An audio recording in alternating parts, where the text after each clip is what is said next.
నమస్కారం అందరికీ. మన పిల్లలు ఆరోగ్యంగా ఉన్నారా, లేక మనం గమనించని చిన్న చిన్న లోపాలు వారి ఎదుగుదలపై ప్రభావం చూపుతున్నాయా?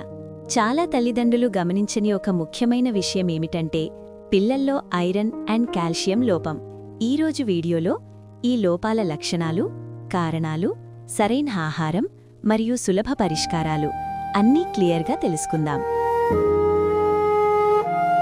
పిల్లల పోషణ ఎందుకు ముఖ్యమో.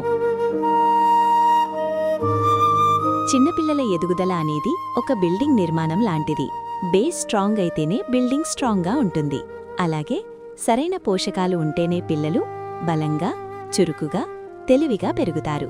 లేకపోతే అలసట, బలహీనత, ఎదుగుదల ఆలస్యం లాంటివి వస్తాయి. ఐరన్ లోపం లోతుగా అర్థం చేసుకుందాం. ఐరన్ అంటే కేవలం ఒక పోషకం కాదు, ఇది శరీరానికి ఆక్సిజన్ పంపే సైలెంట్ హీరో. ఐరన్ లోపం ఉంటే రక్తహీనత, మెదడు పనితీరు తగ్గడం, కాన్సంట్రేషన్ లోపం, రోగనిరోధక శక్తి తగ్గడం.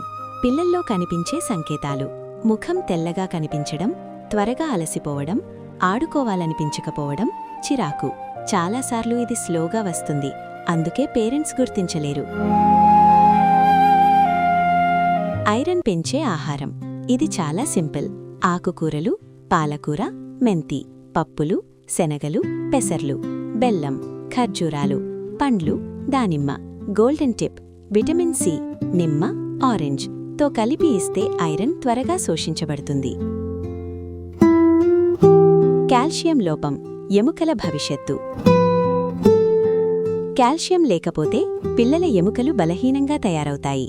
లక్షణాలు: దంతాలు ఆలస్యంగా రావడం, ఎముక నొప్పులు, తరచుగా పడిపోవడం, కండరాల బలహీనత. దీన్ని చాలామంది సీరియస్గా తీసుకోరు, కానీ ఇది ఫ్యూచర్ గ్రోత్పై ప్రభావం చూపుతుంది. కాల్షియం పెంచే ఆహారం: పాలు, పెరుగు, జున్ను, బాదాం, నువ్వులు, బ్రోకలి, పాలకూర. విటమిన్ డి చాలా ముఖ్యము. ప్రతిరోజు 15-20 నిమిషాలు ఎండలో ఆడనివ్వండి. పేరెంట్స్ తప్పక పాటించాల్సినవి: బ్యాలెన్స్ డయట్ ఇవ్వాలి, జంక్ ఫుడ్ తగ్గించాలి, సాఫ్ట్ డ్రింక్స్ అవాయిడ్ చేయాలి, రెగ్యులర్ హెల్త్ చెకప్ చేయాలి. డాక్టర్ సలహా లేకుండా సప్లిమెంట్స్ ఇవ్వకండి. మన పిల్లల ఆరోగ్యం మన బాధ్యత మాత్రమే కాదు, మన భవిష్యత్తు. ఈరోజు మీరు తీసుకునే చిన్న జాగ్రత్త రేపు మీ పిల్లల జీవితాన్ని మార్చగలదు.